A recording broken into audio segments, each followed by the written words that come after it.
Dear students, the mission development academy के इस परिवार में आप सभी लोगों का स्वागत है। और जो भी बच्चे क्लास नाइन्थ के अंदर एडमिशन लेना चाहते हैं सैनिक स्कूल में या फिर नवोदय स्कूल में या फिर सीएचएस में या फिर राष्ट्रीय मिलिट्री स्कूल में, उन सभी बच्चों के लिए ये कोर्स कंप्लीटली डेडिकेटेड है। तो आज हम डिस्कस करेंगे सैनिक स्कूल का जो ऑफिशियल सिलेबस है, उस सिलेबस के अकॉर्डिंग हम मैथ्स का चैप्टर नंबर 7 आज हम डिस्कस करने वाले हैं। और चैप्टर नंबर 7 का नाम है कंपेयरिंग क्वांटिटीज। और इस कंपेयरिंग क्वांटिटीज में हम डिस्कस करने वाले हैं परसेंटेज के बारे में। हम डिस्कस करेंगे प्रॉफिट लॉस के बारे में, साथ साथ डिस्काउंट से रिलेटेड भी कॉन्सेप्ट को समझने वाले हैं। और एक चीज मैं आपको हमेशा कहता हूं कि जब भी आप मेरी वीडियोस को देखें, अपने साथ में एक नोटबुक और एक पेन जरूर रखें। अगर आपने बना रखा है नोटबुक और पेन तो बहुत अच्छी बात है। और एक बात मैं आपसे कहता हूं कि जो मैथ्स का सिलेबस है वो नोटबुक के फर्स्ट पेज पे होना चाहिए। और आप उसमें आप देखो, जब भी आपने देखा होगा कि जब मैं सिलेबस की शुरुआत करता हूँ डे वन से, सिलेबस सबसे पहले स्लाइड्स में आगे रखता हूँ। इसके पीछे रीजन ये है कि आपको पता होता है कि यार हमने रेशनल नंबर पढ़ लिया है, लीनियर इक्वेशन भी हमने पढ़ लिया है, अंडरस्टैंडिंग क्वाड्रिलेटरल्स पढ़ लिए हैं, डेटा हैंडलिंग भी हमने समझ लिया है, स्क्वायर एंड स्क्वायर रूट्स के बारे में जाना, क्यूब एंड क्यूब रूट्स के बारे में जाना। और आज हम 7th चैप्टर पढ़ रहे हैं, इसका नाम कंपेयरिंग क्वांटिटीज है। परसेंटेज, प्रॉफिट, लॉट और डिस्काउंट से रिलेटेड कॉन्सेप्ट को आज हम समझने वाले हैं। पहले हम कॉन्सेप्ट को समझते हैं, इसके बाद हम आगे बढ़ते हैं और कॉन्सेप्ट को समझने के बाद हम इनके क्वेश्चंस को भी सॉल्व करते हैं कि किस टाइप के क्वेश्चंस लास्ट ईयर के एग्जाम्स में आए हुए हैं। इसके अलावा पीवाईक्यू पूरा मैं आपको सॉल्व कराने वाला हूं। अगर आपने मैथ्स का ही सिलेबस पूरा अच्छी तरीके से कंप्लीट कर लिया तो 50% वेटेज होता है, आप ये मान के चलो।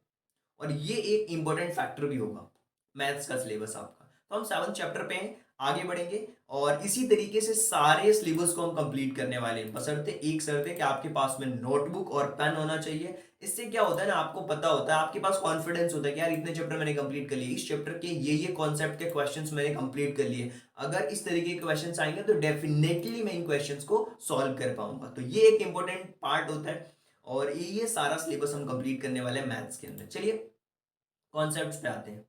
कॉन्सेप्ट से पहले मैं बार बार आपको बोलता हूं कि आप अपने साथ में नोटबुक और पेन लेकर के लिखो। वीडियो को पॉज करना पड़े पॉज करो, कोई दिक्कत नहीं है, लेकिन लिखो। और कॉन्सेप्ट में सबसे पहले परसेंटेज से हम शुरुआत करेंगे कि परसेंटेज होता क्या है और बेसिक रूल्स क्या होते हैं परसेंटेज के, कैसे हम परसेंटेज फाइंड आउट करते हैं। बहुत सारे बच्चों को नहीं पता होता, ये बेसिक्स हैं, ये आपको आना चाहिए। एग्जाम्स की तो बात ठीक है, एग्जाम्स में क्वेश्चंस आएंगे हम उनको सॉल्व करेंगे, ये नॉर्मल सी चीज है, आपको आना चाहिए। जैसे मान लो बहुत सारे बच्चों को पता ही नहीं होता है कि मेरे 20 का टेस्ट हुआ है और मेरे 15 मार्क्स आए हैं, तो कितने परसेंट हुए हैं ये हम सीखेंगे इस परसेंटेज के कॉन्सेप्ट्स में। तो परसेंटेज एक इंपॉर्टेंट पार्ट होता है और हर एक एग्जाम में परसेंटेज रिलेटेड क्वेश्चन आता है। आगे चल के यार अगर आप एसएससी के एग्जाम्स की प्रिपरेशन करोगे, बैंकिंग के एग्जाम्स की प्रिपरेशन करोगे, या आप आगे चल के यूपीएससी एस्पिरेंट बनना चाहते हैं, तो वहां भी कहीं ना कहीं जो आप सीसेट के पेपर्स होते हैं उसमें इन सारे क्वेश्चंस को पूछा जाता है। फ्रैक्शन एज अ परसेंटेज, यानी कि परसेंटेज में फ्रैक्शन को कैसे कन्वर्ट करते हैं, फ्रैक्शन को परसेंट में कैसे कन्वर्ट करते हैं और परसेंटेज को फ्रैक्शन में कैसे कन्वर्ट करते हैं, वो सारी चीजें हम जानने वाले हैं। इसके अलावा जो कन्वर्जन टेबल होती है, अगर वो आपको आती है परसेंटेज के अंदर, तो आप बाकी बच्चों से बिल्कुल डिफरेंट हो जाते हो। क्योंकि कन्वर्जन टेबल अगर आपको याद है ना, तो आपकी कैलकुलेशन फास्ट हो जाती है। मैं बताऊंगा कन्वर्जन टेबल किस तरीके की है। और फिर हम बात करेंगे कुछ इंपॉर्टेंट फार्मूलाज के बारे में कि कौन कौन से इंपॉर्टेंट फार्मूले हैं, उन फार्मूले को भी हम देखेंगे। देखिए, अब एक बेसिक सा मैं आपसे क्वेश्चन पूछता हूँ। परसेंटेज, परसेंटेज का मतलब होता है प्रतिशत। अच्छा, प्रतिशत का मतलब क्या होता है? परसेंटेज पर मींस पर 100 फॉर एवरी 100। मतलब कि अगर 100 में से कोई चीज है तो उसको हम परसेंटेज कहते हैं। अगर 100 में से आपके मार्क्स आए हैं 80, तो आप कह सकते हो कि यार मेरे 80% मार्क्स है, मतलब आप 100 से कंपेयर करना अपना चालू करते हैं, तो इसको हम कहते हैं परसेंटेज। 80% हो गया, करेक्ट। तो ये परसेंटेज होता है, यानी कि परसेंटेज मीन्स पर 100 या फिर फॉर एवरी 100, मतलब पर 100 को हम परसेंटेज कहते हैं। यानी कि अगर ए 13% जैसे लिखा हुआ, देखिए 13%, इसका मतलब क्या हुआ? 13% का मतलब हुआ 13/100। क्यों? पर 100, 13/100 यानी कि 13/100 हो गया। इसी तरीके से अगर कोई आपसे बोलता है कि 21%, it means what? It means 21/100। ये चीज तो आपको क्लियर हो चुकी होगी कि परसेंटेज का मीनिंग क्या होता है, ये आपको समझ आ चुका है। अब आगे बढ़ते हैं। एक बेसिक सी चीज अब मैं आपको बताता हूं कि जब हम किसी परसेंटेज को चेंज करते हैं फ्रैक्शन में, या फिर किसी फ्रैक्शन को परसेंटेज में चेंज करते हैं, ये बेसिक सा रूल होता है। इसको मैं प्रैक्टिकल एग्जांपल्स के थ्रू आपको समझाने वाला हूं, और परसेंटेज का कैलकुलेशन कैसे होता है उसके बारे में भी हम बात करने वाले हैं। देखिए, अब मैं आपसे पूछता हूं कि परसेंटेज फाइंड आउट कैसे करना है। जैसे मान लो कि किसी बच्चे के, फॉर एग्जांपल किसी बच्चे ने टेस्ट दिया, और वो टेस्ट का जो टोटल मार्क्स था वो 20 का था, और उसके मार्क्स आ गए 8। 20 में से 8 मार्क्स आए हैं, तो यानी कि उसके उसको कितने परसेंट मार्क्स आए हैं, ये फाइंड आउट करने के लिए हमेशा इसका एक फॉर्मूला होता है कि जो टोटल नंबर होता है, जो होल नंबर होता है, जो टोटल होता है, उसको हमेशा नीचे रखते हैं, और जितने मार्क्स आपने मिले हैं आपको उसको ऊपर रखते हैं, और 100 से मल्टीप्लीकेशन कर देते हैं। यानी कि अगर आपके 20 में से 20 यानी नीचे होगा जो कि टोटल मार्क्स है, और ऊपर में 8 होगा, तो ये 28/20 लिखा है। अब इसको सॉल्व करिए, ये जीरो से तो जीरो कैंसिल आउट हो गया, 2 4 जा 8, यानी कि 4 में 10 का मल्टीप्लाई कर देंगे तो क्या हो जाएगा, 4 में 10 का मल्टीप्लाई कर देंगे तो 40% हो जाएगा। यानी कि जो 8/20 है, इसका मतलब हुआ 40%। अच्छा, एक चीज मैं आपको और सिखाता हूं। आपने अभी देखा कि 8/20 जो है वो कितना हुआ, वो हुआ 40%, करेक्ट। अच्छा, अगर मैं आपसे पूछूं कि 1/20 कितना होगा, तो आप कहोगे सर इसको फाइंड आउट करने के लिए 1/20 लिखा है आपने, 100 के यहाँ पे मल्टीप्लीकेशन करोगे। अब ये 20 से ये 100 5 बार में कैंसिल आउट हो जाएगा, यानी कि 5%।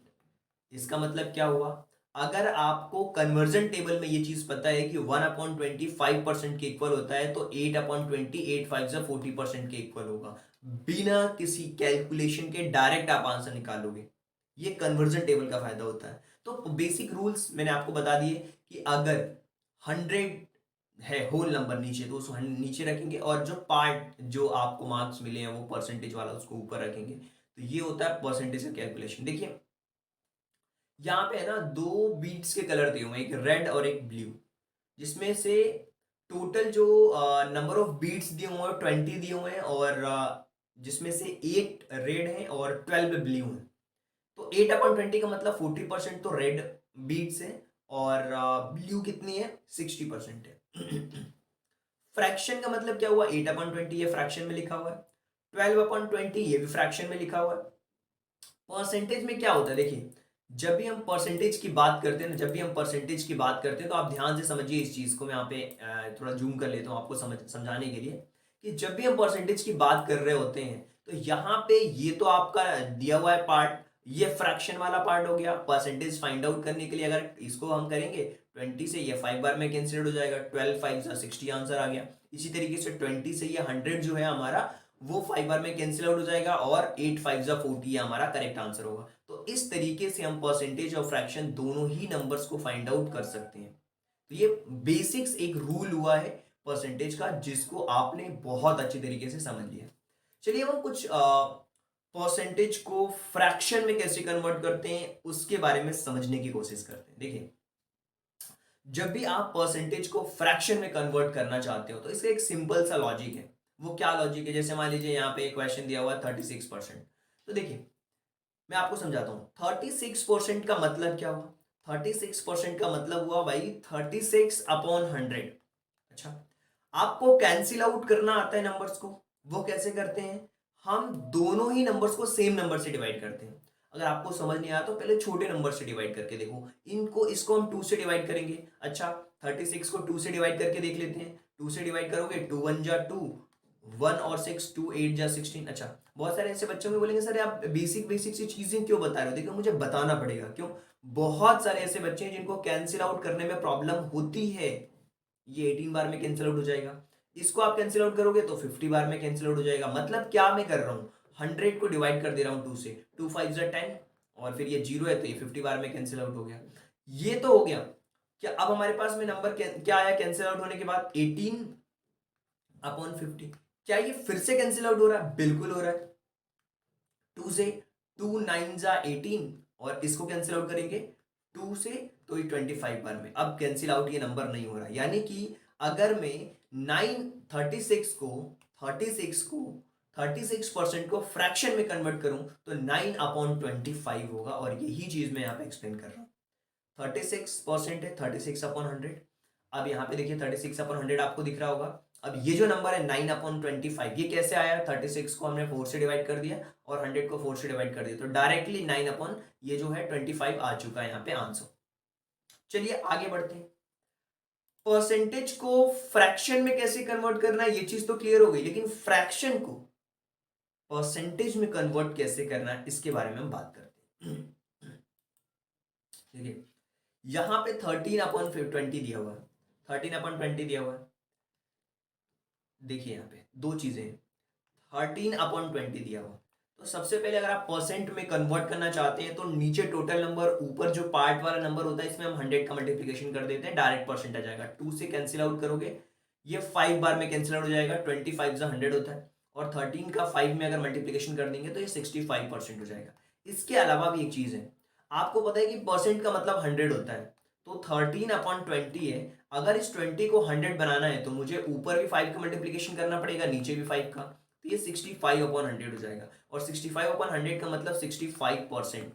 नीचे 100 है तो डायरेक्ट वो परसेंट होता है, अभी मैंने आपको समझाया है। तो फ्रैक्शन से परसेंट में कन्वर्ट करना और परसेंटेज से फ्रैक्शन में कन्वर्ट करना, दोनों ही बातें आई होप कि आप सभी लोगों के दिमाग में ये पिक्चर क्लियर हो चुकी होगी कि कैसे हम फ्रैक्शन से परसेंटेज में कन्वर्ट करते हैं और परसेंटेज से फ्रैक्शन में कैसे कन्वर्ट करते हैं। दोनों ही बातें क्लियर हो चुकी होंगी, तो आगे बढ़ते हैं। ये जो टेबल है ना बहुत इंपॉर्टेंट है, और ये टेबल तो आपको याद ही होनी चाहिए। 100% को अगर आप फ्रैक्शन में कन्वर्ट करोगे तो 1 होगा। 50% को फ्रैक्शन में कन्वर्ट करोगे 1/2 होगा। 33 1/3 को करोगे 1/3 होगा।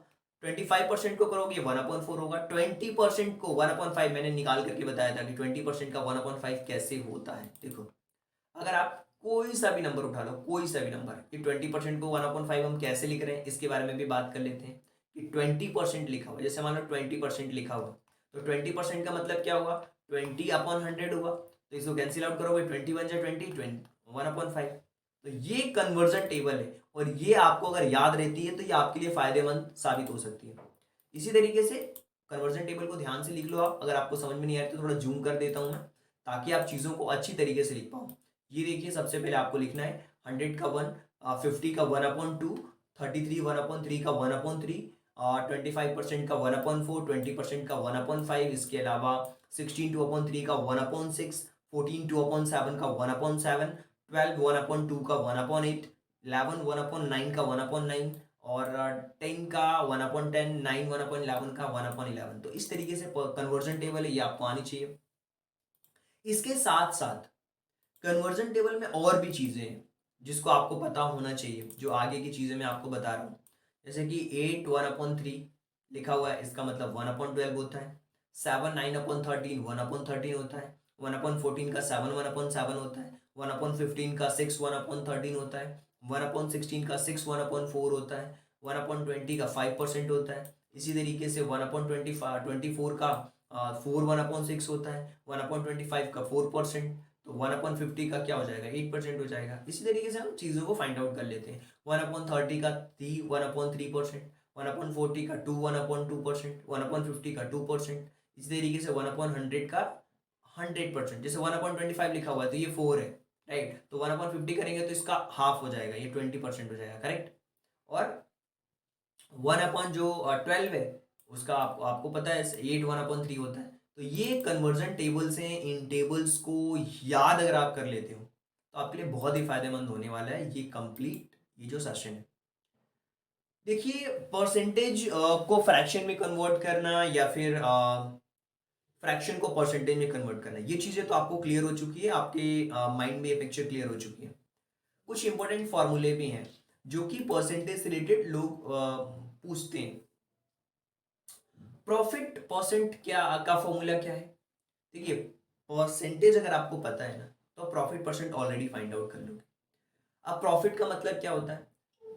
मान लीजिए आपने कोई चीज 300 रुपए में खरीदी, और उसको, मान लीजिए आपने कोई चीज 300 रुपये में खरीदी है और किसी चीज को आपने उसको 390 रुपये में बेच दी, तो आपको प्रॉफिट कितने का हुआ? 90 रुपये का हुआ। ये प्रॉफिट किस पे हुआ? 300 रुपये पे हुआ। तो 90/300 इंटू 100। इस तरीके से क्वेश्चन सॉल्व होते हैं। ये देखिए, जीरो से जीरो कैंसिल आउट हो गया और 3 3 9, 30% का प्रॉफिट हुआ है। तो प्रॉफिट परसेंट का फॉर्मूला बहुत ही क्लियर है। प्रॉफिट जो होगा वो सबसे पहले ऊपर लिखेंगे, जो कॉस्ट प्राइस होगा यानी कि जिस पे प्रॉफिट हुआ है उसको नीचे लिखेंगे और 100 का मल्टीप्लीकेशन कर देंगे। इसी तरीके से अगर आपको लॉस हुआ है किसी चीज में, मान लीजिए 300 रुपये की चीज खरीदी और आपने 200 रुपये में ही बेच दी, तो आपको तो लॉस हो गया। तो लॉस सबसे पहले ऊपर रखोगे और कॉस्ट प्राइस नीचे रखोगे और 100 का मल्टीप्लीकेशन कर दोगे, लॉस परसेंट आ जाएगा। तो ये बेसिक सा मैंने फॉर्मूला एक आपको बताया परसेंटेज रिलेटेड। और भी कुछ कॉन्सेप्ट आपको समझने पड़ेंगे अगर आपको और प्रॉफिट लॉस डिस्काउंट के बारे में जानना है। देखिए, एक बेसिक सा मैं आपको कॉन्सेप्ट बताता हूँ प्रॉफिट लॉस से रिलेटेड। कॉस्ट प्राइस क्या होती है अभी हमने बात करी। कॉस्ट प्राइस क्या होती है इसको थोड़ा डिटेल्ड में समझते हैं ताकि कंपेयर करने में आपको प्रॉब्लम नहीं हो, राइट। तो कॉस्ट प्राइस क्या होता है इसके बारे में बात करेंगे, सेलिंग प्राइस क्या होता है इसके बारे में बात करेंगे, परसेंटेज हमने समझ लिया, प्रॉफिट लॉस और डिस्काउंट तीनों एक साथ समझेंगे। कॉस्ट प्राइस क्या होता है, सेलिंग प्राइस क्या होता है, इसके बारे में बात करेंगे। साथ साथ हम बात करेंगे प्रॉफिट का मतलब क्या होता है, लॉस का मतलब क्या होता है, मार्केट प्राइस क्या होता है और मार्कअप प्राइस क्या होता है और डिस्काउंट किसे हम कहते हैं। और इन सारी चीजों को समझने के लिए आपको मैं एक प्रैक्टिकल एग्जांपल्स भी देने वाला हूँ। सक्सेसिव डिस्काउंट का मतलब क्या होता है इसके बारे में भी बात करेंगे। मान लीजिए आप किसी एक दुकान पर गए, राइट, और आपने वहां से एक टी शर्ट खरीदी और इस टी शर्ट की कीमत आप कह सकते हो कि मान लीजिए इसको आपने 400 रुपये में खरीदा, तो जिसमें आपने खरीदा वो आपकी क्या हो गई? कॉस्ट प्राइस हो गई। जिसमें आपने खरीदा इस टी शर्ट को वो हो गई कॉस्ट प्राइस, दैट इज 400 रुपये। अब आप लाते हो अपनी दुकान पे और इसको बेचते हो, दैट इज सेलिंग प्राइस, जिसको हम कहते हैं selling price, in short SB भी कहा जाता है। और 400 रुपए की चीज को अगर आप ज्यादा में बेचोगे तो आपको प्रॉफिट होगा। यानी कि 400 रुपए की चीज अगर है और उसको आपने 600 रुपए में बेचा, तो आपको इस कंडीशन में प्रॉफिट हुआ है। क्या हुआ है? प्रॉफिट हुआ है। प्रॉफिट कितने का हुआ है? तो प्रॉफिट फाइंड आउट करने के लिए जो सेलिंग प्राइस है उसमें से हम कॉस्ट प्राइस को माइनस कर देते हैं। सेलिंग प्राइस आपकी 600 रुपए है, 400 रुपए में आपने खरीदी है, तो 200 रुपए भैया आपको फायदा हुआ है। अगर मैं आपसे पूछ दूं कि प्रॉफिट तो 200 रुपए का हुआ है, परसेंटेज में कितना प्रॉफिट हुआ है, प्रॉफिट परसेंट कितना है आपका, तो प्रॉफिट परसेंट फाइंड आउट करने के लिए आपने फॉर्मूला सीख लिया है कि 200 जो हमारा प्रॉफिट हुआ है वो किस पे प्रॉफिट हुआ है? 400 पे हुआ है। इंटू 100 कर देंगे हम, तो 100 करेंगे तो जीरो से हमारा जीरो जो है वो कैंसिल आउट हो जाएगा। इसको थोड़ा जूम कर लेता हूँ ताकि आपको चीज़ें क्लियर हो जाए। देखिए, 200 है, इंटू 100 कर देंगे तो जीरो से तो हमारा जीरो कैंसिल आउट हो गया। ओके, ये 4 से ये 5 बार में 50% का प्रॉफिट हो गया सीधे सीधे। सिंपल सी बात है यार कि आपने किसी चीज़ को 400 रुपये में खरीदा और 600 रुपये में बेच दिया, 200 रुपये का प्रॉफिट कर लिया, यानी कि सीधे 50% का प्रॉफिट कर लिया। तो ये बेसिक सी साइकी है प्रॉफिट लॉस से रिलेटेड। अगर आप इनके और डेफिनेशंस को समझना चाहते हैं कॉस्ट प्राइस के बारे में कि कॉस्ट प्राइस क्या होता है, तो cost price is the price at which person purchase a product, जिस पे पर्सन उस चीज को खरीदता है, दैट इज कॉस्ट प्राइस। लागत मूल्य उसको हम कहते हैं हिंदी में। क्रय मूल्य भी कहा जाता है कि अगर आहाना ने मान लो कि कोई बुक 250 रुपये में परचेस करी है तो that is a cost price. तो ये मैंने एग्जांपल्स के थ्रू समझा दिया आपको कॉस्ट प्राइस क्या होता है। और कॉस्ट प्राइस का जो शॉर्ट फॉर्म होता है उसको हम सीपी भी कहते हैं। क्वेश्चन आता है कि अच्छा प्रॉफिट कॉस्ट प्राइस तो समझा दी सर आपने, हमें बताइए कि सेलिंग प्राइस क्या होता है। सेलिंग प्राइस, मान लीजिए कि जो आहाना है वो 250 रुपये की चीज को बेचती है जिस भी प्राइस में, उसको हम सेलिंग प्राइस कहते हैं। विक्रय मूल्य वह मूल्य होता है जिस पर व्यक्ति अपने उत्पाद को, अपने प्रोडक्ट को सेल आउट करता है। मैंने आपको एग्जांपल से भी समझाया टी शर्ट वाले, जैसे अंकुर ने अपनी किताब को 350 रुपये में बेची, तो that is a selling price. और अंकुर किसी किताब को 350 रुपये में बेची तो वो उसका विक्रय मूल्य माना जाता है, जिसको हम एसपी भी कहते हैं इन शॉर्ट फॉर्म। चलिए, तो आगे बढ़ते हैं और हम बात करेंगे अब प्रॉफिट एंड लॉस के बारे में कि भैया प्रॉफिट एंड लॉस में क्या होता है। कोई चीज़ अगर ज़्यादा दाम में बेची जाती है उसको हम प्रॉफिट कहते हैं। जैसे selling price minus cost price that is profit, अभी समझा हमने। जो कॉस्ट प्राइस है उससे अधिक दाम में बेचोगे तो प्रॉफिट होगा, उससे कम दाम में बेचोगे तो वो आपको लॉस होगा। यही प्रॉफिट लॉस का कॉन्सेप्ट है।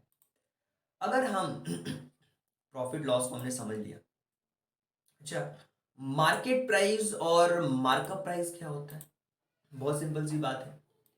इसको मैं प्रैक्टिकली एग्जांपल्स के थ्रू समझाता हूं कि मार्केट प्राइस यानी कि जो टैग लगा होता है। जैसे मान लीजिए कि मैंने ये एक एयरबड है, इसको मैंने खरीदा और इस पे जो टैग है वो, इस पे मान लीजिए कि 2000 का टैग लगा हुआ है या 1999 का टैग लगा हुआ है, लेकिन मुझे वो 1999 में मिला नहीं। मेरे लिए जो इसकी कॉस्ट प्राइस है वो अलग होगी। मान लीजिए मुझे 1500 रुपये में मैंने ये खरीदा या 1600 रुपये में खरीदा, 1500 में या 1600 में खरीदा, तो that is a cost price. Market price क्या होगा? जो उस पर टैग लगा होता है, जिसको हम एक तरीके से आप कहते हैं ना यार, मार्केट प्राइस उसकी जो है, जो टैग लगा है उस पे, आर्टिकल पे, उसको हम कहते हैं। और उस पे अगर आपको कुछ छूट मिली है उसको डिस्काउंट कहते हैं हम। तो market price, if no discounted the market price that is selling price is equal to the market price. Market price कहते हैं उसको। देखिए, मान लीजिए कि कोई चीज है, उस पे एमआरपी डली है, अब समझो 1999 की, इसी का एग्जांपल लेते हैं, और इस पे कोई छूट नहीं है और इतने में ही बिक रही है, मतलब फिक्स प्राइस है। तो आपकी जो मार्केट प्राइस है और सेलिंग प्राइस दोनों सेम है।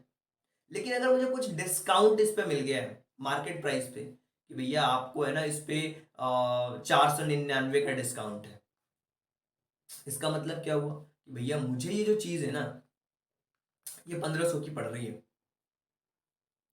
तो ये जो आपको मिला इस मार्केट प्राइस पे दैट इज डिस्काउंट, और ये आपका सेलिंग प्राइस हो गया। मतलब ये हुआ कि डिस्काउंट को समझने के लिए मार्केट प्राइस को समझना पड़ेगा, और मार्केट प्राइस इज नथिंग, जो टैग लगा होता है उसी को हम मार्केट प्राइस कहते हैं। अच्छा, मार्कअप क्या होता है? अगर कोई भी अमाउंट जहां पे कॉस्ट प्राइस इंक्रीज होती है मार्केट प्राइस में, उसको हम मार्कअप प्राइस कहते हैं। देखिए, कॉस्ट प्राइस जिसमें आपने खरीदा, और मार्केट प्राइस में से अगर कॉस्ट प्राइस को माइनस कर दो तो वो मार्कअप प्राइस होती है। मतलब मान लीजिए कोई चीज आपने 400 रुपए की खरीदी है, और उस पे जो उसका जो मार्केट प्राइस था वो 600 रुपये था, तो अगर माइनस करोगे तो 200 रुपये का उसका मार्कअप निकल के आएगा, तो वो उसको हम मार्कअप प्राइस कहते हैं। वह राशि जिससे बाजार मूल्य तक पहुंचने के लिए लागत मूल्य को बढ़ाया जाता है, उसको हम मार्कअप प्राइस कहते हैं।